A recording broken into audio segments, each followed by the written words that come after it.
בהר הכרמל ממוקמת חברת נדינטק. נדינטק הינה חברה המתמחה בייצור חלקי מבנה מחומרים מרוכבים עבור מל"טים, רחפנים וחלקי טילים. ההתקדמות הטכנולוגית בתחום החומרים המורכבים מאתגרת את החברות השונות בארץ ובעולם לייצור איכותי ותחרותי עם זריזות וגמישות תפעולית. נדינטק מייצרת את החלקים באיכות תעופתית בטכנולוגיית הנחה רטובה ויבשה. המפעל מונה כ-50 עובדים מסורים, מנוסים ומקצועיים, עם יכולת ייצור חודשית של מאות תתי הרכבות מחומרים מרוכבים כמו גופי רחפנים ומל"טים, כנפיים, הגאי גובה, מאזנות וחלקי טילים.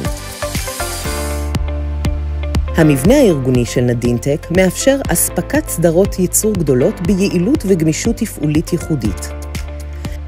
לנדינטק מחלקה ייחודית להבטחת איכות. כל החלקים נארזים בקפידה ונשלחים ישירות לקו ההרכבות הסופיות של הלקוח. לנדינטק יכולת ביצוע turnkey projects וכן יכולות מעולות בתחום הרכבות סופיות של מערכות תעופתיות וקרקעיות.